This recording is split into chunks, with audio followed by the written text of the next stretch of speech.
Welcome to the IAU Commission, the Local Universe Seminar.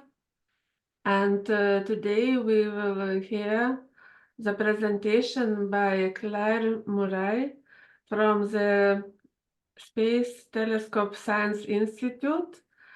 And she will present the newest results of investigations of the Small Magellanic Cloud. Welcome. Thank you. Uh, thank you all for being here and for this opportunity to tell you about our work. This is a project that I've been working on with my collaborators, Sten Hasselquist, Josh Peak, and Christina Lindberg for a long time, and we're very excited about this recent paper. Let's see, here we go. So for some brief background on the Small Magellanic Cloud, for those of you who don't think about it all the time like I do, the SMC is a dwarf irregular galaxy that is very close to the Milky Way. It's a distance of about 60 kiloparsecs from the sun.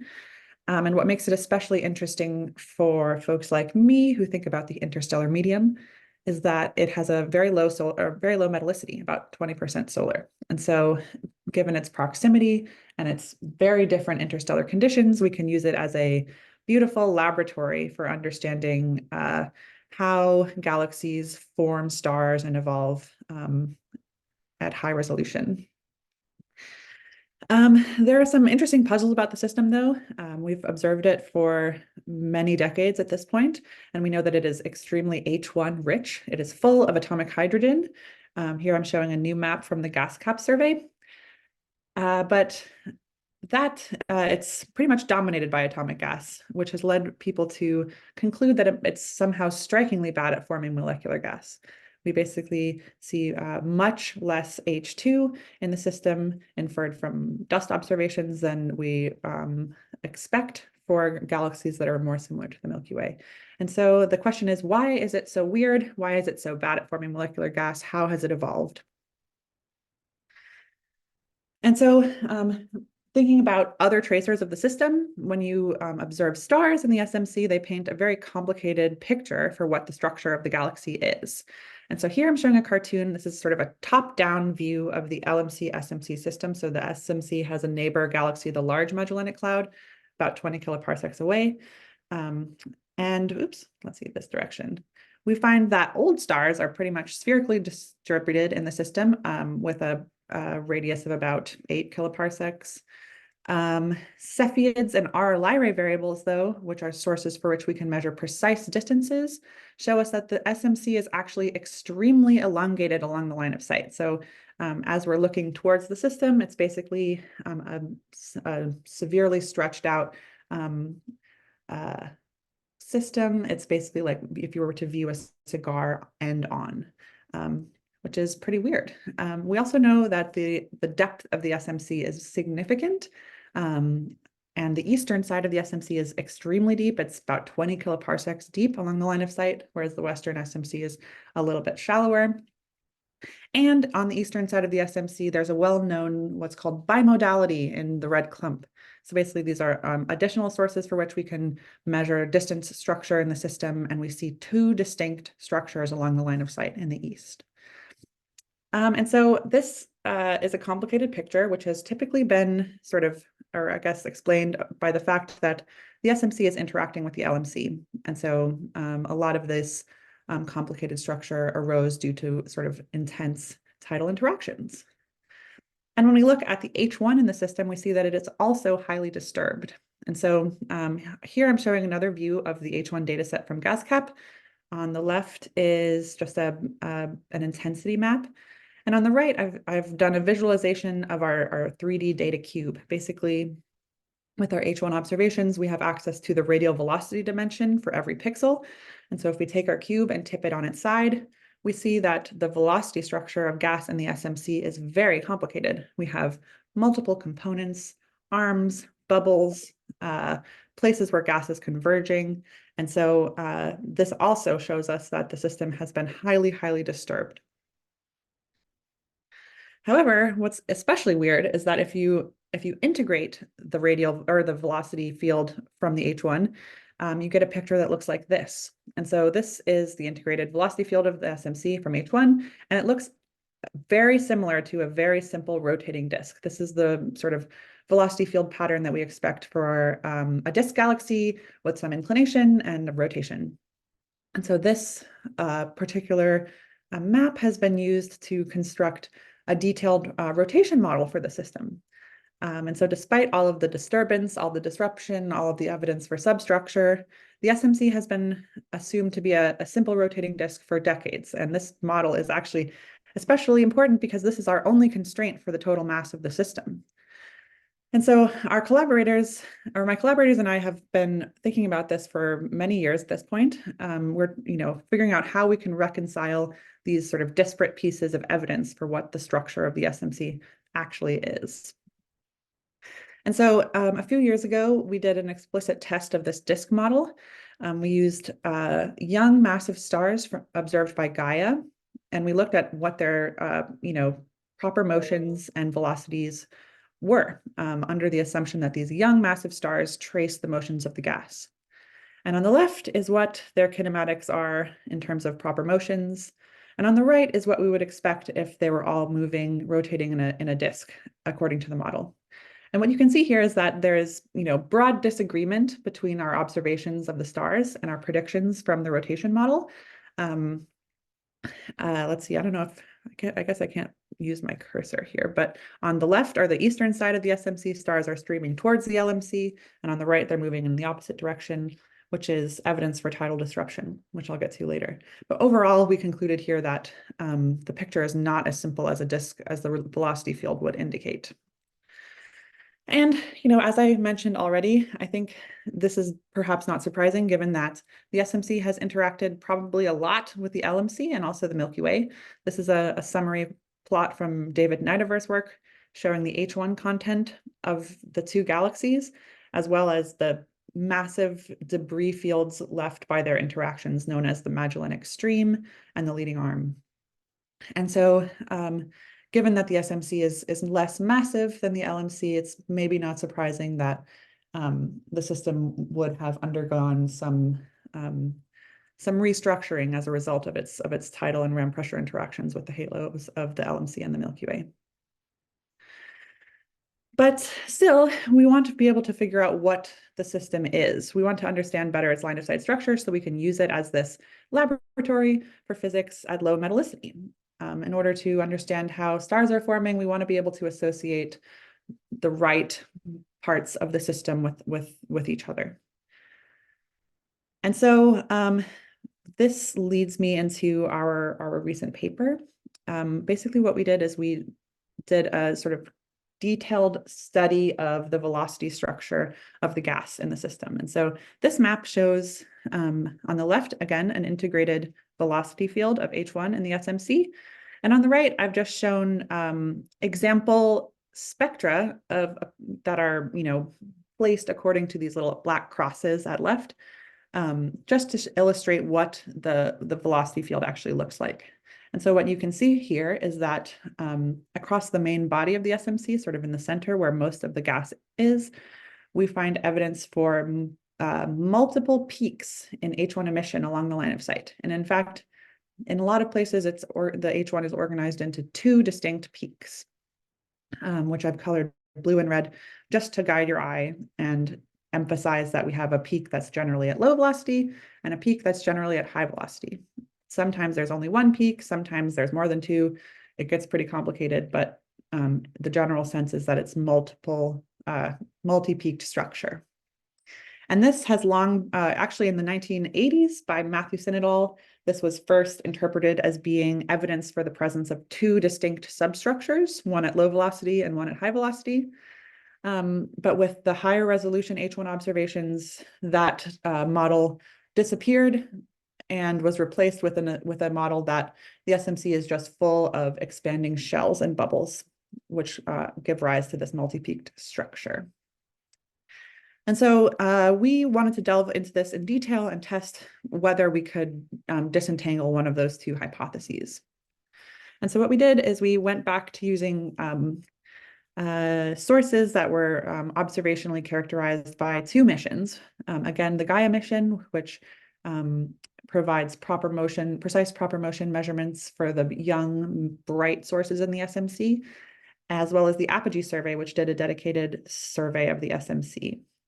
And so we picked out a sample of about 1,000 young, massive red supergiant stars with ages mostly about 10 megayears, with a tail up to about 100 megayears. And we basically, our goal is to use these young stars to trace the properties of the gas that they are embedded in. And so we did a pretty simple experiment. Basically, we binned the stars into spatially and looked at how the extinction towards these stars varies. And so basically, for each source, we have a measure not only of its radial velocity from these spectroscopic surveys, but we can also measure the total dust extinction to each source. And by looking at how the extinction to stars at low velocity compares with the extinction at stars at high velocity, we can get a relative measure of which component is in front or behind along the line of sight. And so this part of the analysis is sort of the most complicated and sort of brain bendy. And so I'm going to take some time to explain it with this cartoon here. Basically, this is one example of a measurement we make. Basically, here we see for our sample of stars, which are very noisy because each source, there's a lot of uncertainty here, and the SMC is rather diffuse. So we have to use large samples of stars. But we see that here, stars at high velocity look like they have more extinction than stars at low velocity. And because extinction is cumulative, we can infer then that the low velocity component is in front of the high velocity component along the line of sight. And conversely, if the extinction at low velocity is higher than the extinction at high velocity, we can infer that the component at low velocity is behind the high velocity component. Basically, whichever component has more extinction is the component that is behind along the line of sight. And so this was just a sort of simple experiment we did, and just to test if this type of measurement would be meaningful. And so for each star, we made this measurement many times over different spatial binning schemes and ended up with a statistical measurement of whether that star was tracing the front or behind component. And so when we put all of our measurements on a map, we got a result that looks like this. And so here I'm showing this sort of difference in extinction measurement that I highlighted in the cartoon, where sources that are orange mean that the gas at low velocity is in front, and sources that are purple imply that gas at low velocity is behind. And so when we initially saw this map, we were very, very impressed by the fact that there is a lot of coherent structure here. If the two velocity components that we were analyzing, if they were sort of randomly oriented due to the superposition of expanding bubbles, we would have expected this map to have a lot of noise associated with it and not as much sort of coherent structure.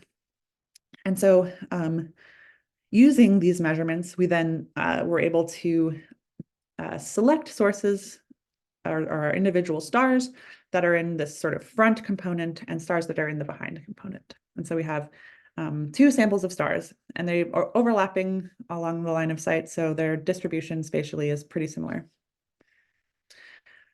But we can go further and use these sources to actually look at other tracers of the system. This is a map in terms of right ascension and velocity of CO in the SMC. And so, as I mentioned before, the SMC has very, very little CO. It's strikingly bad at forming molecular gas. But when we look at this map, where the contours here or the intensity, it corresponds to a CO intensity, and we compare with what we find in these two stellar components, we see that the front component, traced in purple here, follows the velocity structure of the CO remarkably well, whereas the behind component does not appear to overlap with where we see CO. And so this led us to hypothesize that perhaps these two systems have undergone different chemical enrichment histories. And so fortunately, because we use the apogee survey, apogee includes spectroscopic metallicity determinations for its stars. And so we were able to compare the metallicity distributions for the two samples.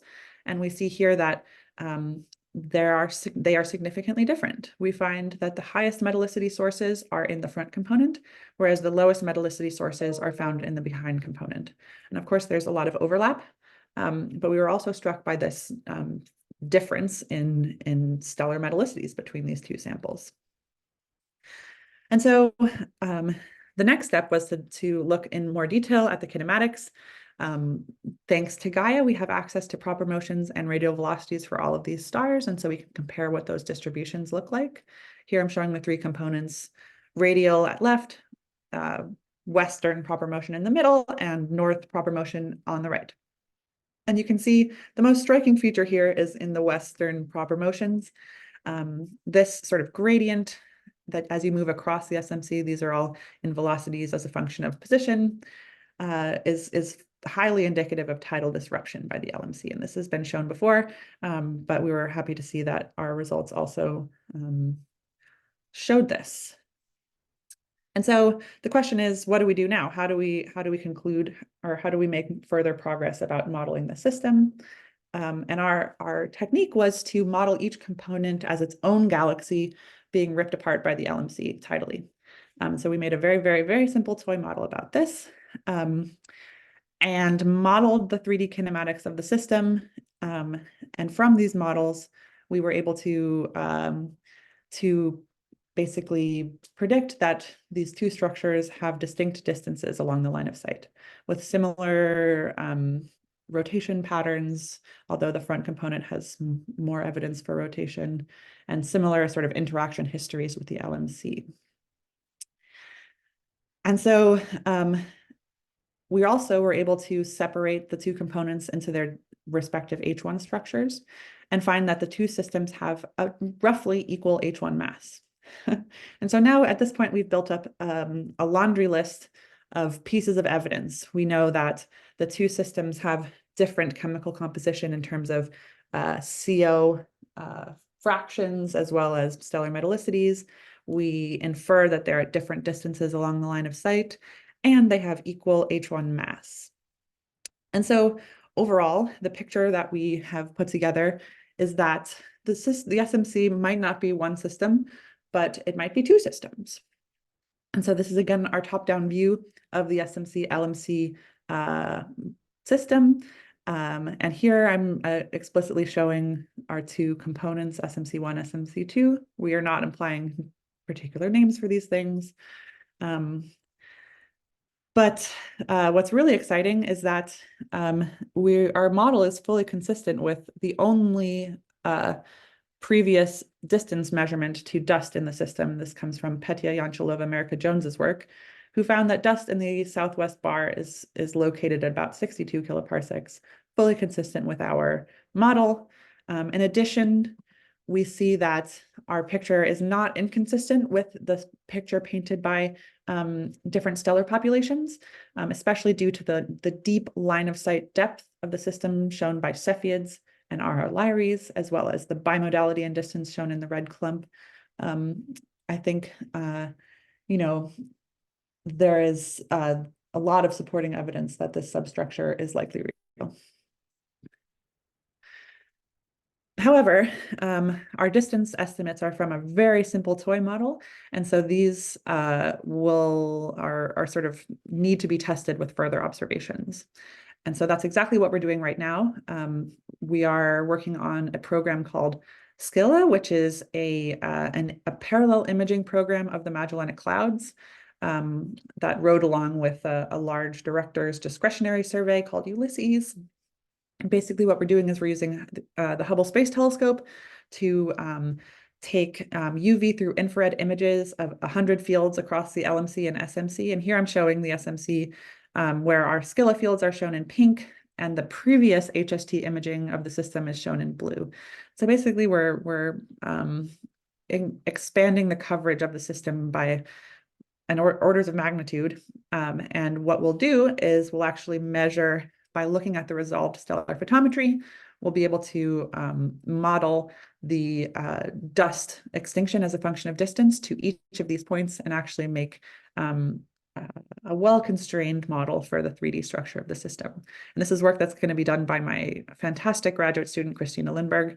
And so stay tuned for these results, which should be coming out this year. And so to sort of sum up overall, our sort of finding is that the SMC is not one, but two systems. And this is important for several reasons. I think in particular, for me, I'm interested in the mass budget of the interstellar medium at low metallicity. And if this system is two components, then we need to revise how we associate dust and gas and measure depletions, measure dust to gas ratios, measure star formation efficiencies in this system, which have long been sort of considered very discrepant from the Milky Way. In addition, this is will be a very interesting probe of dwarf galaxy interactions. The SMC and LMC are already kind of an oddball pair of satellites for a galaxy like the Milky Way. And if it turns out that the SMC is yet more complicated than we thought, this will give us some interesting probes of how dwarf galaxies sort of how their evolution can affect sort of galaxy formation, both on dwarf galaxy scales, but also as they fall into the Milky Way and enrich our system. And finally, if, specifically for the Magellanic System, taking this new picture into account will be very important. I think numerical simulations to this point have largely sort of ignored the SMC, mostly because it's low mass and very hard to model given its complexity. But with these new constraints, we're hopeful that this will be able to learn more about the Magellanic System in particular, including the stream and the leading arm. And with that, I will conclude and ask for questions, comments, ideas, citations, references, any thoughts you have. Thank you very much. I see Priya Hassan wishes to ask. Yeah, thanks, Claire, for a lovely talk. I wanted to ask, do you have any age estimates for these components? Since you have metallicity, can you comment on the So we age? haven't, yeah, that's a great question. Thank you. We haven't, we're working on that right now. Yeah, we haven't, in this paper, we just sort of like threw out our evidence and, but yes, that's a very good question. With metallicities, we're hoping to also look at gas phase metallicities, and that will be very helpful. So. Thanks. Do we have more questions from listeners? I would like to ask, here we see something like 4 systems could be present.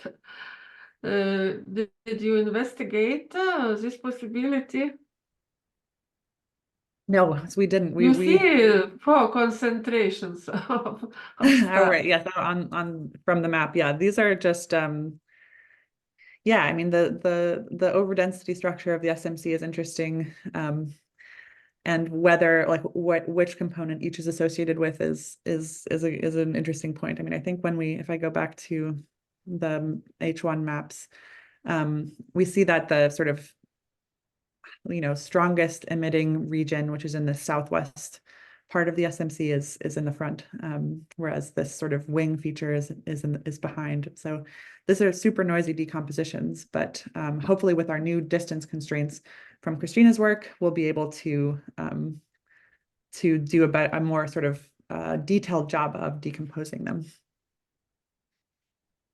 And what do you mean by one system is in front and one is behind?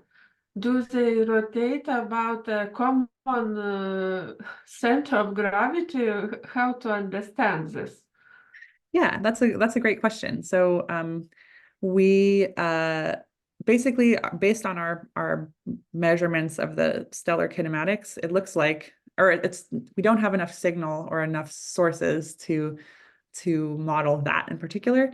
At this point, all we can see is that they are both being tidally disrupted by the LMC, and they're both moving together. So they have the same systemic proper motion. But yeah, we actually didn't look into that in detail, and maybe we can pull out a signature of co-rotation. At this point, we're still in the phase of trying to prove or disprove whether this model is valid. It is not surprising that there could be two systems, how to say, but if they are so close, there should be some interaction between them. Yeah, absolutely, To my absolutely. understanding.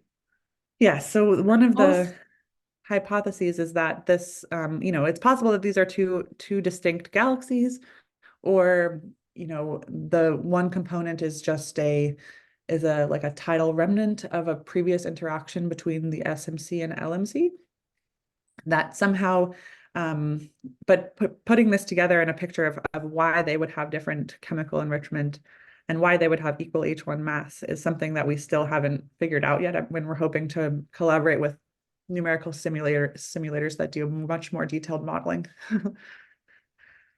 of course, age determination has large uncertainties. It is very interesting that you evaluate the same age for both components.